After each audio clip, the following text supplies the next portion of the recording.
एकंदरीत सर्वच प्रसन्न, पण मन मात्र उदास, अस्वस्थच. ह्याला कारण निशू? निशू आहे का? निशू आपला हेका सोडायला तयार नाही हे खरे, पण प्रश्नही तसा जरा गंभीरच. तरीही तिच्या कलाने घेऊन समजावून मार्ग काढता येणार आहे. पण पण आई, खरं तर आईला कारणच काय मध्ये मध्ये पडायचं? नको ते बोलते. जुने जुने विषय काढून निशूला आणखीनच फूस देते. हल्ली आईचा विक्षिप्तपणा, हेकटपणा जरा वाढतच चालला आहे. नमस्कार. स्टुडिओ संजीवनीमध्ये तुम्हा सगळ्यांचं पुन्हा एकदा मनःपूर्वक स्वागत. आज मी तुम्हाला गायत्री हेर्लेकर यांची पुढची पिढी ही कथा वाचून दाखवणार आहे. आता आपण सुरुवात करू. रोजचे ठरलेले फिरणे ठरलेल्या वेळेत झाले म्हणून रेवती नेहमीप्रमाणे ठरलेल्या बाकावर बसली. कॉल तसा कुणाचाच अपेक्षित नव्हता, तरीही सवय म्हणून डोळे मोबाईलकडे वळलेच. काही मेसेज आणि आईचे 2-3 कॉलही येऊन गेलेले दिसले, पण परत फोन करून बोलायची गरज वाटली नाही आणि इच्छाही नव्हती. ही बाग घराजवळचीच, तिचे आवडते फिरण्याचे आणि निवांतपणे बसून संध्याकाळ घालवण्याचे ठिकाण. नुकताच पावसाळा संपल्याने हिरवीगार झाडे, जाईजुईच्या वेली, शेवंती, गुलाब, चाफा, झेंडू, छान प्रसन्न वातावरण. अन हो, समोरच फुललेला निशिगंध. निशिगंध मनापासून आवडणारा. त्याच्याकडे बघितले की तिला वाटे एखादी एकशेवडी सडसडीत बांध्याची सुंदर देखणी मुलगीच दिमाखात उभी आहे. अनेक पाकळ्यांचा घोळ नसल्याने छोटीशी चण, अनेक रंगांचा भडकपणा नाही, पण पांढरा शुभ्र रंग. वासाचा उग्र भपकारा नाही, पण मंद आल्हाददायक सुगंध सर्वच तिला आवडे.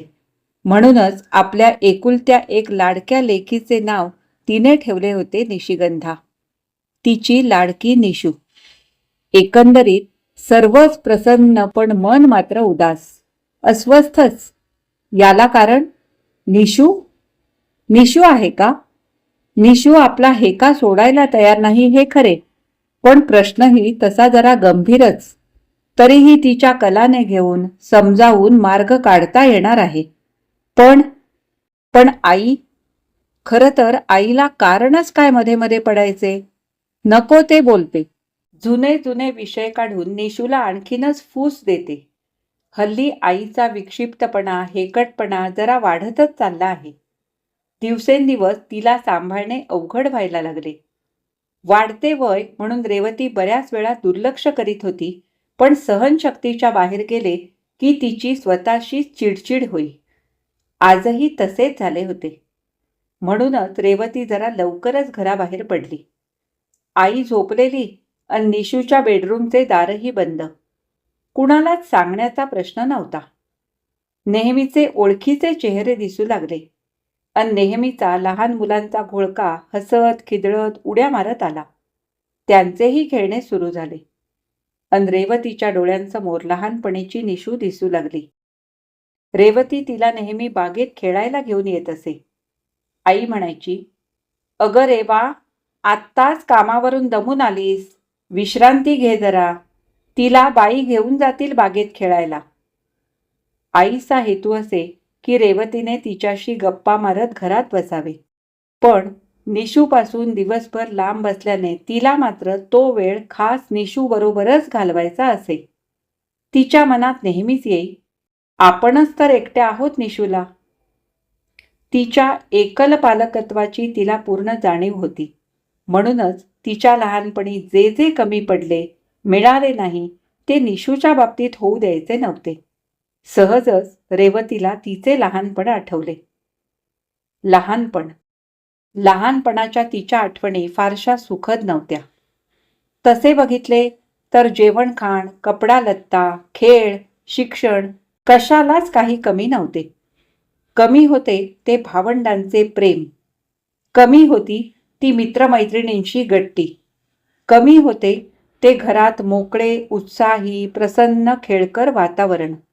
कारण घरात आईबाबांमध्ये सतत भांडणे, नेहमीच ताण तणाव, कायमची घुसमट.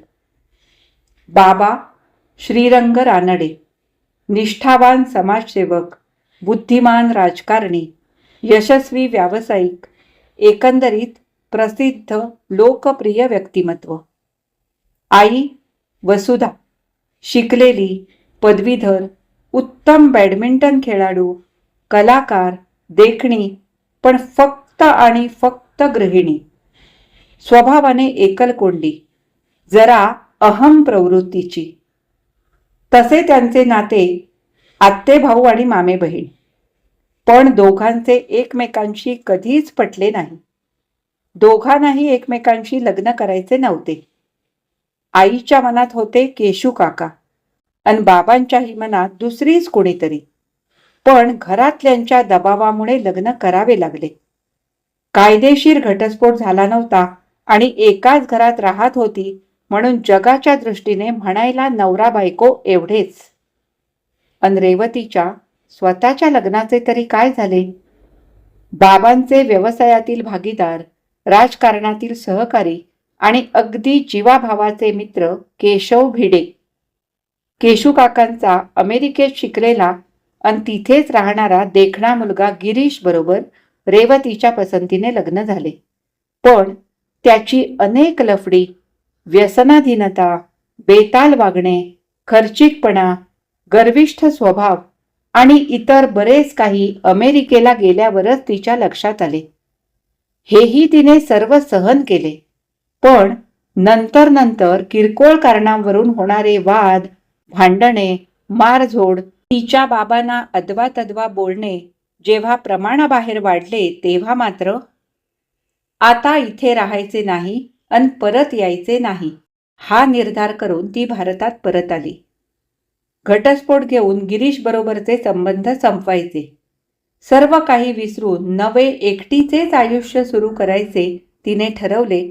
पण संपू म्हणून संपवणे आणि विसरू म्हणून विसरणे एवढे सोपे नव्हते. कारण तिच्या पोटात गिरीशचा अंकुर वाढत असल्याची जाणीव तिला झाली. अडचण, संकट कधी एकटे येत नाही असे म्हणतात. अन रेवतीला तेच अनुभवाला आले.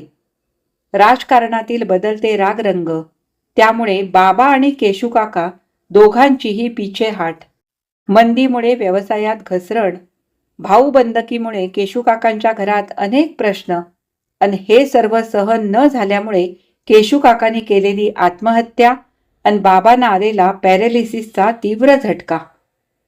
घटस्फोटाचे प्रकरणही गिरीशच्या आडमुठ्या वागण्यामुळे लवकर सुटत नव्हते. अशा अनेक छोट्या मोठ्या संकटांना तोंड देताना रेवती मनाने कोलमडून गेली नसती तरच नवल. पण या सर्व प्रसंगातून पार पडताना तिला आईचे वेगळेच आत्तापर्यंत न बघितलेले रूप समजले. अत्यंत धीटपणे, तोल अजिबात ढळू न देता संयमाने आईने तिला मदत केली, आधार दिला. घटस्फोटाचे प्रकरणही तिच्यामुळेच निकाली लागले. समाधानाची बाब म्हणजे बाळंतपण काहीसे अवघड असूनही रेवतीची सुखरूप सुटका झाली. थोड्याफार नव्या अनुभवाने, आनंदाने रेवतीने उभारी धरली ती जन्माला आलेल्या नव्या जीवामुळे, गोड गोंडस निशिगंधामुळे. निशूच्या जन्मामुळे आजारपणातही बाबा काहीसे सुखावले. तिच्या बाळलीला थोडेफार रमू लागले. पण मनाने खचलेल्या बाबांची उमेद आणि शारीरिक कुवतही फार काळ टिकली नाही. लवकरच त्यांनी जगाचा निरोप घेतला. गिरीश बरोबर करून दिलेले लग्न सोडले तर रेवतीच्या लालन पालनात, जोपासनेत बाबांचा हातभार, सहभाग नव्हताच. असून नसूनही ते सारखेच असायचे. तिची एकमेव पालक, चालक, नियंत्रक होती ती तिची आईच. तिचे आणि आईचे असेच स्वतंत्र जग होते. आता मात्र निशूमुळे एका बाजूला आई आणि दुसऱ्या बाजूला निशू अशा बदललेल्या विश्वातील मधली पिढी म्हणून नेहमीच तिला तडजोडीची भूमिका स्वीकारावी लागे. आईचा एकल पालकत्वाचा वारसा तिच्याकडेही आला. तीच पुनरावृत्ती झाली. पण तिच्याबाबत झालेल्या चुकांची पुनरावृत्ती मात्र रेवती होऊ देणार नव्हती. म्हणून घरात मोकळे, उत्साही, खेळकर वातावरण नेहमी राहील याची रेवती खबरदारी घेई. जेवणखाण, खेळ, मित्रमैत्रिणी, अभ्यास सर्वच बाबतीत निशूला पूर्ण स्वातंत्र्य. आईच्या स्वभावाला हे फारसे रुचत नसे. स्वातंत्र्याबरोबरच त्याचा सदुपयोग आणि त्यासाठी घ्यावी लागणारी जबाबदारी याचाही धडा रेवतीने लहानपणापासून निशूला समजावून सांगितला होता. अर्थात रेवती स्वतः मानसशास्त्राची अभ्यासक प्राध्यापिका असल्याने तिला हे अवघड वाटले नाही. निशूला नेहमीच्या मेडिकल, इंजिनिअरिंग, लॉ अशा अभ्यासक्रमाची आवड नव्हती. तिचा कल, रुची आणि गती होती ती चित्रकलेमध्ये. जन्मजात देणगीही तिला मिळाली होती. म्हणून तिच्या इच्छेप्रमाणे तिने बंगलोरच्या फाईन आर्ट्सचा अभ्यासक्रम निवडल्यावर रेवतीने कोणतीच हरकत घेतली नाही. आई नेहमीप्रमाणे थोडीफार कुरकुरलीच, पण रेवतीने मौन राखले. आवडीचा अभ्यासक्रम, बंगलोरच्या कॉलेजमधील उत्तम शिक्षण, कलेला प्रोत्साहन देणारे वातावरण यामुळे निशूने उत्तम ग्रेडने ग्रॅज्युएशन पूर्ण केले. पोस्ट ग्रॅज्युएशनसाठी तिला तिथे सहजासहजी प्रवेश मिळाला. एकंदरीत सर्व व्यवस्थित चालले आहे हे पाहून रेवतीही सुखावली. मानसशास्त्रातील संशोधनात तिनेही आपला जम चांगला बसवला. एकदा दिवाळीच्या सुट्टीत निशू आली ती निखिलला बरोबर घेऊनच. प्रोजेक्ट गाईड, फेलो म्हणून त्याची ओळख करून देताना त्याच्या चित्रकलेतील प्रावीण्याची भरभरून स्तुती केली. रेवती एकटी आहे ही संधी साधून तिच्या गळ्यात हात घालून Nishu, "mama, Nikhil loves me too much and me too." लाजणे नाही, कसे सांगू हा विचार नाही, अगदी सहजासहजी बोलून गेली. प्रकरण काहीतरी वेगळे आहे हे रेवतीच्या चाणाक्ष नजरेने ओळखलेच होते, पण आपण होऊन विषय काढायचा नाही असे ठरवले होते. आता सुतोवाच निशूने केली म्हटल्यावर चौकशी केली. तशी तिची काहीच हरकत नव्हती. बोलता बोलता समजले, कट्टर सनातनी एकत्र कुटुंबातील 4-5 भावंडांमधला धाकटा निखिल. घरची परिस्थिती अगदी बेताची. कॉलेजमध्ये सध्या डॉक्टरेट करतानाचा फेलोशिपचा तात्पुरता जॉब. मुख्य म्हणजे दोघांमध्ये 12 वर्षांचे अंतर. स्वभावाची धाटणी, अंतर्बाह्य कलाकाराची बरीचशी लहरी, स्वप्नाळू. गोष्टी थोड्याफार खटकल्या, पण तरीही रेवती विरोध करू शकली नाही. निशूच्या सुखाव्यतिरिक्त कोणताही विचार तिच्या मनात नव्हता. पण रेवती जरा हादरली ते निशूचे नंतरचे बोलणे ऐकून. "ममा, माझे मास्टर्स आणि निखिलचे डॉक्टरेट होईपर्यंत आम्ही लिव्ह इन रिलेशनशिपमध्ये राहणार. नंतर त्याला कुठल्याही युरोपियन कंट्रीमध्ये भरपूर स्कोप मिळेल. तशा 1-2 ऑफर्स आहेत, पण तोपर्यंत लग्नाचे झंझट नको आहे आम्हाला. मलाही तोपर्यंत तिकडे काही चान्स आहे का पाहता येईल. तिकडे सेटल झाल्यावरच लग्नाचे बघू." आता मात्र रेवतीला राहावेना. "निशू बेटा, हे सगळे एवढे सोपे आहे का? आधी मुळात दोघांच्या फॅमिली बॅकग्राऊंडमध्ये एवढा फरक. तुला ॲडजस्ट होता येईल का? अन नाहीच पटले तुमचे तर?" निशूने जणू हा प्रश्न येणार हे अपेक्षित धरून उत्तर तयार ठेवले होते. ठामपणे ती म्हणाली, "मामा, आजी आणि तू, काय झाले ग तुमच्या दोघींच्या लग्नाचे? आजीचे आत्तेभावाशी आणि तुझे आजोबांच्या मित्राच्या मुलाशी ओळखीतच लग्न झाले ना? तुझ्या भाषेत घरदार, पैसा अडका, कुटुंब, शिक्षण आणि तुमच्या पत्रिका सर्व जुळत होत्या ना? मग झालात का सुखी? झाला का तुमचा संसार सक्सेसफुल? तुला तर डिवोर्स घ्यावा लागला ना? अन आजीने घेतला नाही इतकेच, पण ते एकत्र राहत होते का?" निशू म्हणत होती ते खरेच होते, पण निशू असे काही बोलेल याची अपेक्षा नव्हती. म्हणून ती निरुत्तर झाली. "ममा, म्हणूनच आम्ही लिव्ह इन रिलेशनशिपमध्ये राहणार. 2-4 वर्षात काय बिघडणार? आमचा फर्स्ट प्रेफरन्स करिअर. ते मार्गी लागेपर्यंत पटते का याचा अंदाज येईल. मग लग्नाचा निर्णय घेणे सोपे जाईल. नाहीच जमत असे वाटले तर आपसुकच वेगळे राहता येईल. कायदेशीर कटकटी, समाजाचा बाऊ म्हणून एकत्रित राहणे जबरदस्तीने नकोच आहे ते आम्हाला. रेवती काहीतरी बोलणार होती, पण निशूच पुढे म्हणाली, हल्ली यात नवीन काहीच नाही ग मामा. करिअरसाठी लोक आजची पिढी काय काय करतात ते वाचतेच ना पेपरमध्ये. स्त्री बीज फ्रीज करून ठेवतात. DINK double income no kids राहणे पसंत करतात. म्हणून आम्ही हा निर्णय घेतला. या वयात मन मारून वेगळे राहायचे नाही आम्हाला. म्हणजे परवानगी मागण्याचा प्रश्न नव्हताच. होकार नकार अपेक्षित नव्हताच. होते ते फक्त निर्णय सांगणे आणि रेवतीने ऐकणे. तरीही रेवतीची शंका, अगं पण निखिलच्या घरच्यांना एवढे सनातनी कुटुंब मान्य होईल का हे? हे बघ मामा, इट्स नॉट माय प्रॉब्लेम. त्याच्या पेरेंट्सना सांगणे न सांगणे, कसे समजावणे हा त्याचा प्रश्न. तो बघेल काय करायचे ते. निशूने जणू काही विषय संपला या पद्धतीने सांगितले. मग पुढे रेवतीने काही विचारणे किंवा सांगणे हा प्रश्नच राहिला नाही. 2-4 दिवसात निशू निखिल दोघेही परत गेले. काहीशा नाराज रेवतीला बघून आईने खोदून खोदून विचारले. तिनेही फारसे आढेवेढे न घेता सर्व काही सांगितले. तिला तरी आईशिवाय मन मोकळे करायला कोण होते.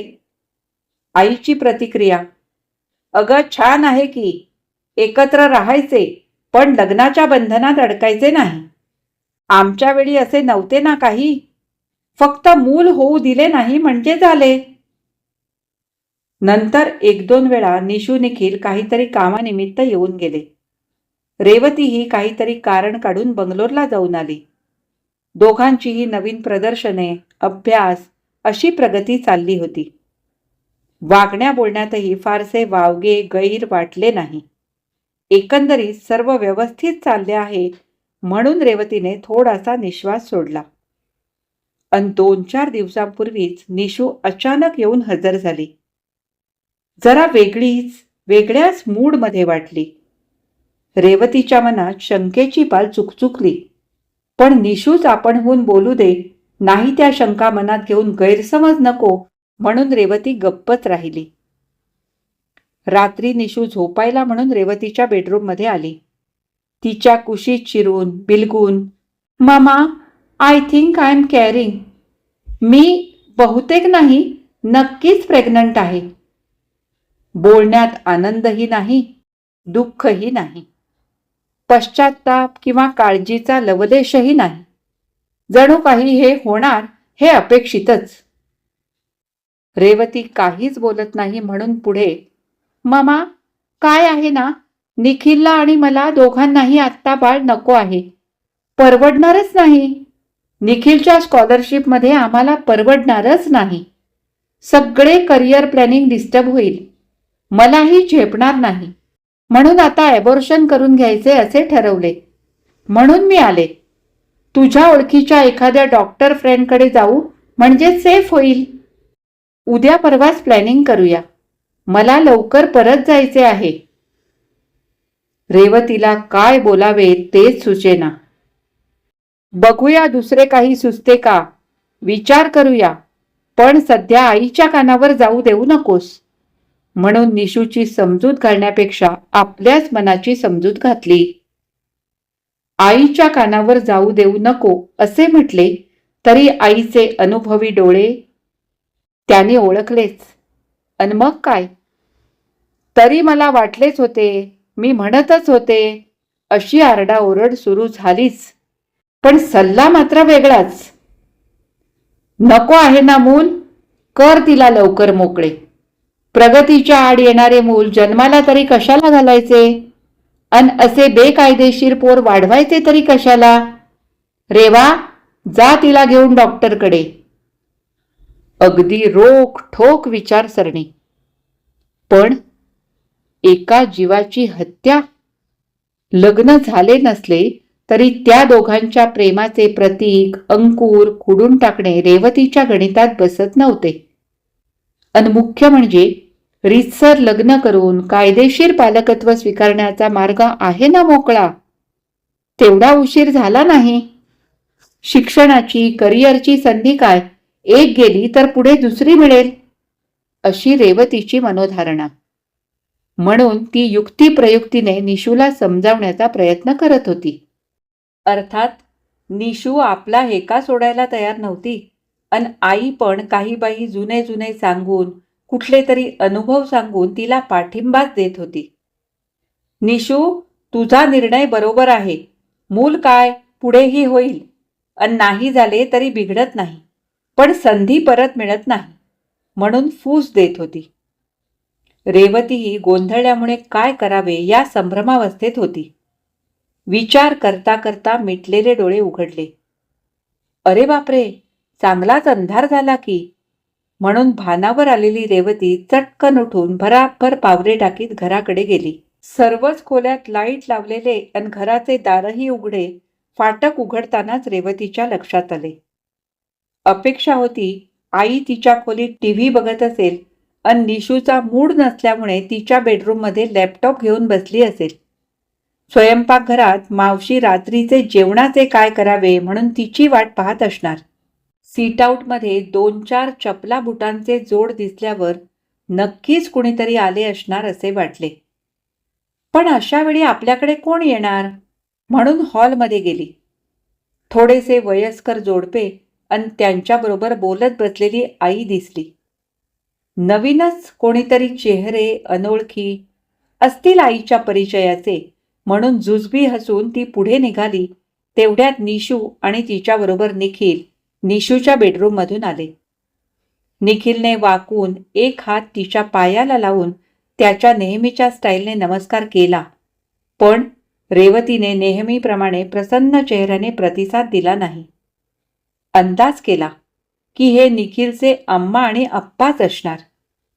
गोंधळलेले मन सावरण्यासाठी आलेच फ्रेश होऊन, म्हणून ती बाथरूममध्ये गेली. तोंड धुताना मनात आले, चेहऱ्याबरोबरच मन आणि मेंदूही धुवून स्वच्छ करता आला असता तर किती बरे झाले असते. बाहेर आल्याबरोबर, मम्मा, हे निखिलचे अप्पा आणि अम्मा आत्ताच आलेत, म्हणून निशूने ओळख करून दिली. हे अचानक कशाला आले हा मनातला प्रश्न चेहऱ्यावरच्या गोंधळावरून स्पष्ट दिसला. नमस्कार, तोंडातून थंड शब्द उमटले. आप्पांनी ते ओळखले अन सूत्र आपल्या हातात घेत, I myself Shri Prasadrao and my wife Kamala, म्हणून नमस्कार केला. आपल्याला मराठी समजते पण फारसे चांगले बोलता येत नाही असे सांगून थोडे मराठी, थोडे इंग्रजी, थोडे हिंदी अशा भाषेत सुरुवात केली. ते स्वतः एका लहान गावात प्राथमिक शाळेत शिक्षक होते. मोठे कुटुंब, आधी भावंडांची जबाबदारी, मग स्वतःच्या 4 मुलांची, 2 मुले 2 मुलींची लग्न झाली. निखिल सगळ्यात लहान म्हणून सर्वांचा लाडका. लहानपणापासून बंडखोर. त्याची चित्रकलेची आवड आणि गती पाहून परवडत नसतानाही बंगलोरला शिकायला ठेवले. त्यानेही स्कॉलरशिप, नोकरी करून शिक्षण घेतले. बरीच बक्षिसे मिळवली, इत्यादी इत्यादी. कौटुंबिक माहिती माफक शब्दात आणि प्रांजळपणे सांगितली. अन लगेच मुख्य विषयाचे बोलूया असे म्हणाले. मावशीला जरा स्वयंपाकाचे सांगते, म्हणून आई उठून आत गेली. रेवतीला आईचे वागणे, आत जाणे बघून जरा आश्चर्यच वाटले. कारण एरवी कोणीही येवो तिथेच बसून मध्ये मध्ये बोलल्याशिवाय आईला चैनच पडत नसे. म्हणून ती आत गेली तरी तिचे कान बाहेरच असणार आणि तिचा काहीतरी हेतू असणार हे रेवतीने ओळखले. निखिल निशूची मैत्री, प्रेम, लिव्ह इन रिलेशनशिपमध्ये एकत्र राहणे, निशूची प्रेग्नन्सी आणि पुढील करिअरसाठी 2-3 वर्षे लग्न करता येणार नाही म्हणून अबॉर्शन, सर्व काही माहीत असल्याचे निखिलने सांगितल्याचे सांगितले. Up to pregnancy we can understand and agree also. यात काही चुकीचे घडले असा लवलेशही त्यांच्या बोलण्यात नव्हता. इट्स बट नॅचरल हाच टोन होता. बट उसके बाद करियर के लिए बच्चा गिरा देना, एक बच्चे की हत्या और बिना शादी के 2-4 साल रहना ये हमें बिल्कुल पसंद नहीं, म्हणून ठामपणे थोड्याशा निर्णायक स्वरातच सांगितले. निशूची मम्मा, तुम्हाला काय वाटतो? हे बरोबर असता का? पटतो का तुम्हाला? म्हणून रेवतीलाच प्रश्न केला. तेवढ्यात आई परत बाहेर आली. अहो रावसाहेब, पण त्यांच्या करिअरचे काय? अन लग्न करून बाळ जन्माला घालायचे म्हणजे अडचणच ना. कसे सांभाळणार त्याला?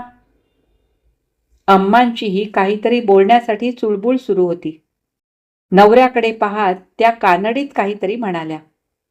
त्यांचा रुकार पाहून, हे बघा आजी, मुलांची चूक झाली, होणारच, वयच असता त्यांचा, पण आपण हाय ना समजावायला त्यांना.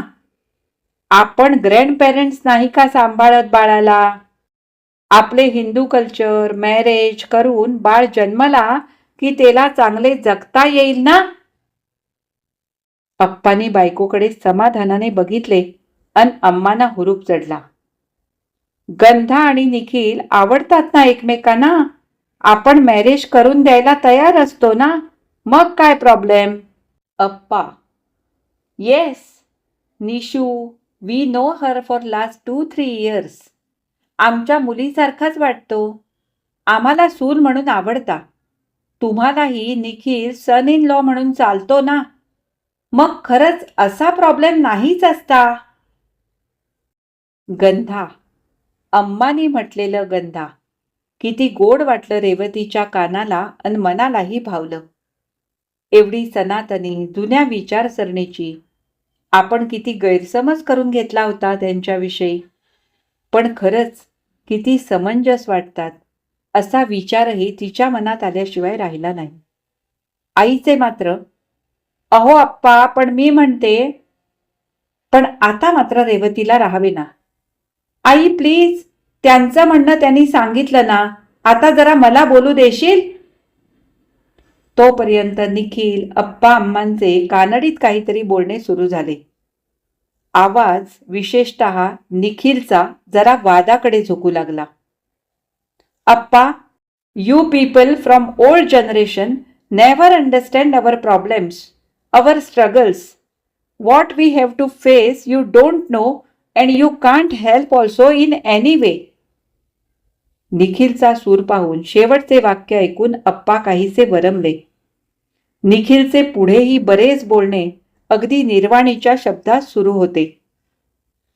एकंदर सर्व राग रंग बघून निशूही रडवेली झाली. मामा, निखिल म्हणतो ते खरंच आहे ग. झाली आमची चूक, पण आमच्या